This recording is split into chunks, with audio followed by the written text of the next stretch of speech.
Hey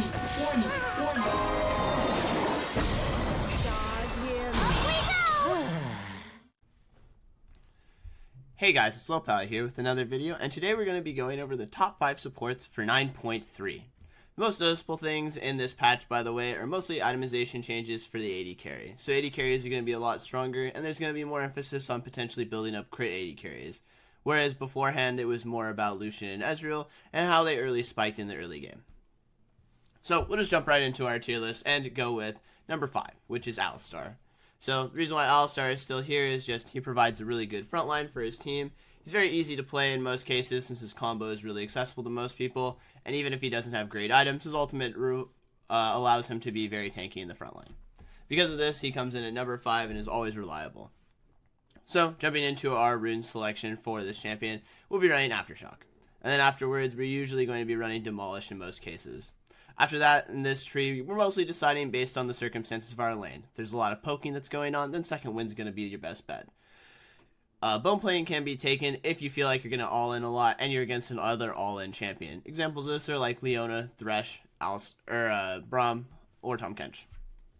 If you feel like neither of these are very important, then you can take the Greedy rune, which is conditioning, which will make you a lot tankier in the late stages of the game. I like this rune the most in most cases.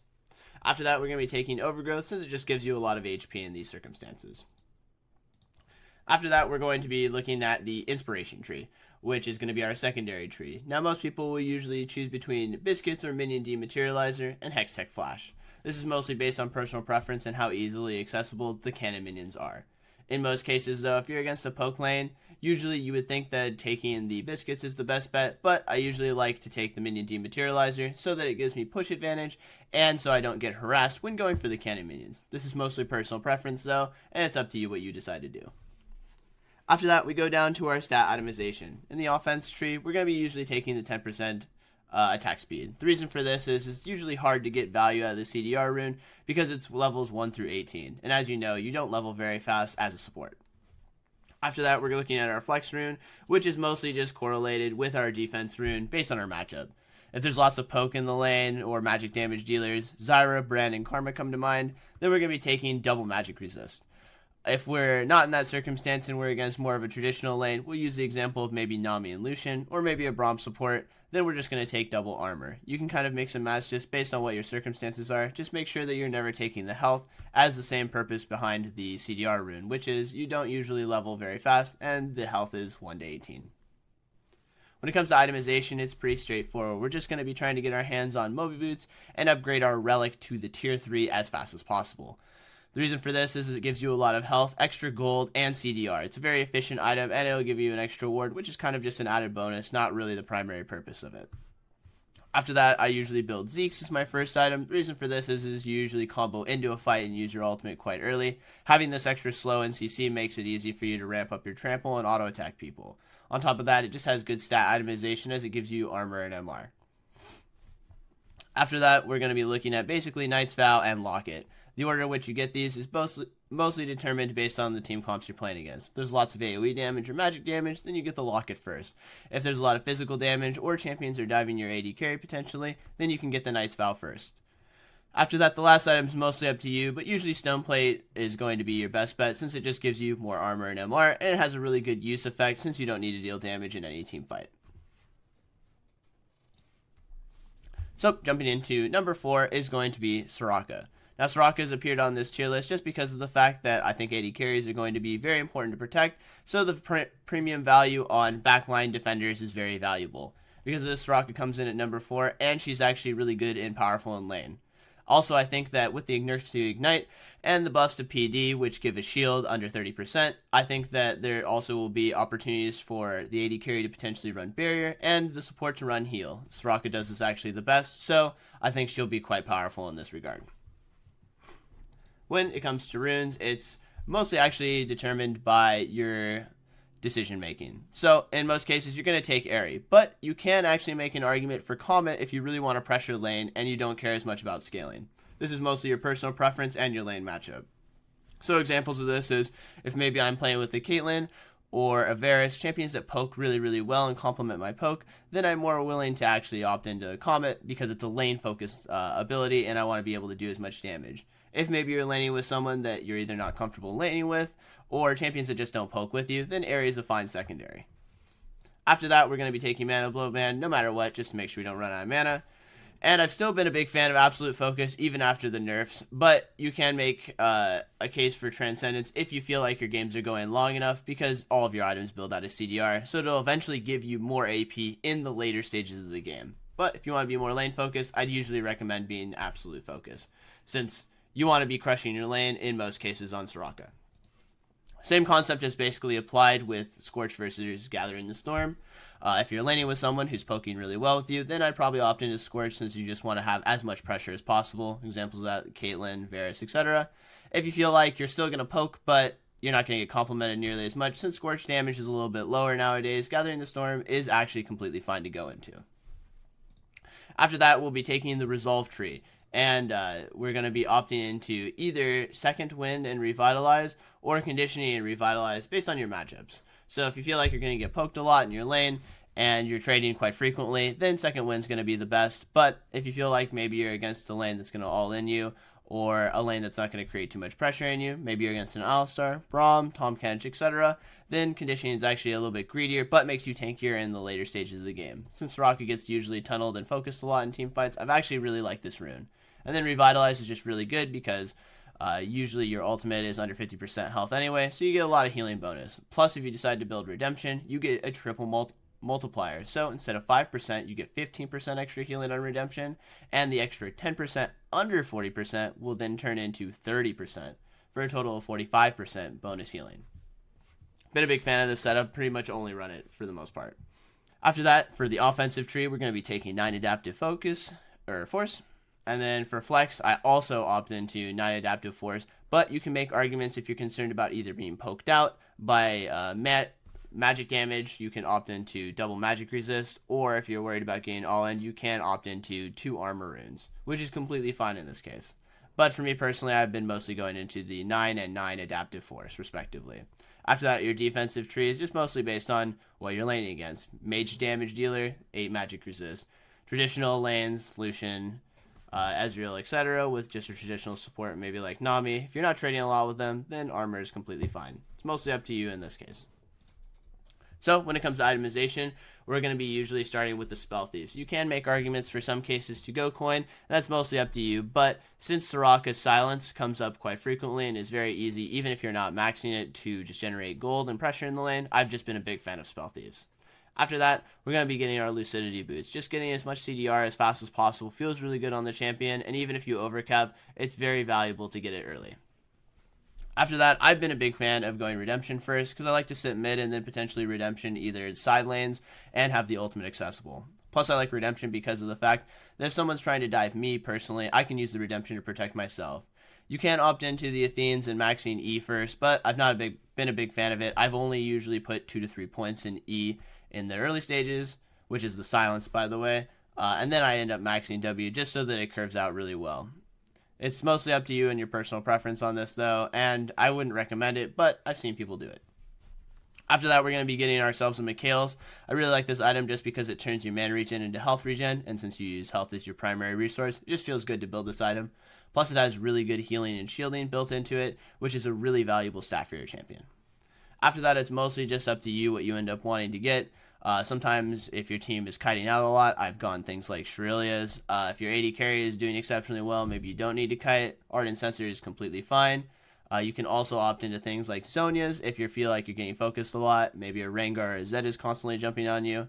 It's mostly up to you after that, but usually my core looks something like Lucidity Boots, the Spell Thieves Tier 2, into Redemption and Mikhail's. After that, it's mostly just you get to deviate based on what the game is having. Alright, so jumping into number 3 will be Nami. Now, I took Nami off of it previously because of the fact that I felt like AP champions were just better, and the early game mattered a lot. But since we're kind of moving over to maybe more standard support and AD carry lanes, Nami will be exceptionally good at being diverse. The reason why is because she does exceptionally well against other poke lanes, because she has her sustain for her AD carry, plus she empowers her AD carry quite powerfully because of the fact that she has her E, Tidecollar's Blessing, to slow and give bonus damage in team fights. On top of that, she'll be exceptionally powerful because of the fact that she just have so much peeling with her wave and her bubble. Because of this and her strong laning phase, she comes in at number 3. So, for Nami, we're going to be taking Summon Airy once again, Mana Flow Ban, and Absolute Focus. And then I usually take Gathering Storm just because of the fact that she's not that much of a poker, and I don't really feel like I get very much value out of Scourge. Plus, her AP ratios feel incredibly powerful. After that, it's mostly depending on what your lane is and how comfortable you are with your secondary runes. If you're trading a lot, you can opt into things like Bone Plating and Revitalize just to get the extra healing power and have trading power in your lane. But I've also been a big fan of just taking inspiration with Biscuits and maybe something greedy like Boots. I like this because it just gives me the most power over a long period of time, and it will allow me to sustain myself up. On top of that, I'm a big fan of the extra mana that you get from Biscuits. Not only that, but it'll let you recover from trading quite frequently. After that, we're going to be looking at the offensive runes, which you're always going to take for the 9 Adaptive Force. And then Flex is mostly like Soraka, where I'm a big fan of taking 9 Adaptive Force again, but you can make arguments for Magic Resist or Armor if you're concerned about dying in the early stages of laning phase. This is mostly up to you. So, when it comes to itemization for Nami, we're going to be definitely rushing Athene's as fast as possible after we finish our Tier 2 boots and our Spell Thieves Tier 2. Now, the Tier 2 boots are mostly up to you in terms of what you're comfortable with. I've seen a lot of people go Lucidity boots, and people build Moby boots. They're both pretty good in most cases, and it's mostly up to you based on your preference. After that, though, we're going to be opting into the Athenes just because of the fact that the heal bounces, and most of your spells do a lot of damage, actually, in teamfights, so the Athenes just kind of procs on itself without you really having to do too much. You can also proc it by having your area up and then just using your E on someone and shielding them. Because of this and the fact that it gives you a decent amount of ability power, which is a very valuable stat on a champion like Nami, I've just been a big fan of this item as first, and I always rush it. Now after that, it's mostly up to you what you prefer in most cases. You can opt into things like Zonias if you feel like, once again, you're being all-in by things like Zed and Rengar, but you can also get things like Redemption, which are exceptionally powerful in this champion.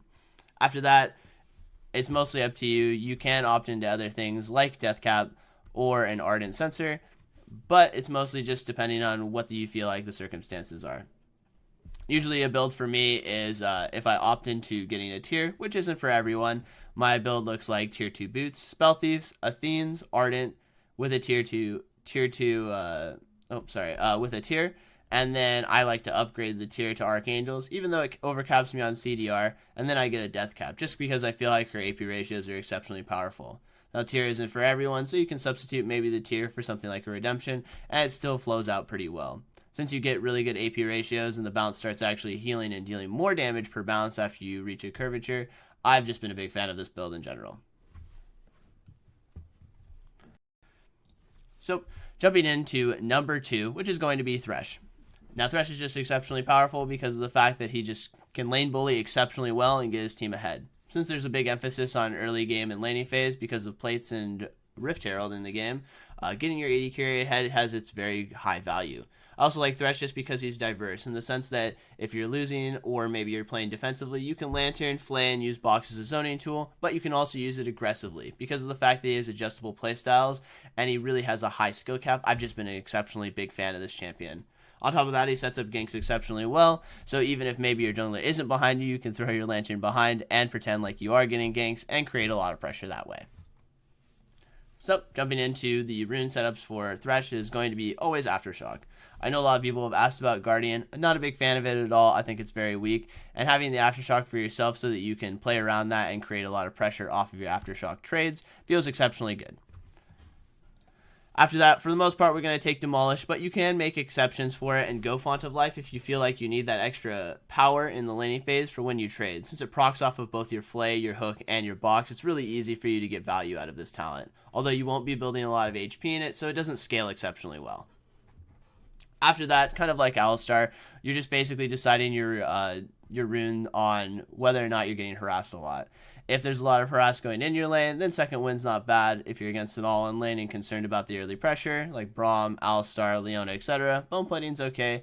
But if you want to be exceptionally greedy, then conditioning can also be a reasonable one. This is mostly based on your decisions. Now, actually, in this page, for the bottom page, there's arguments to be made for two of them.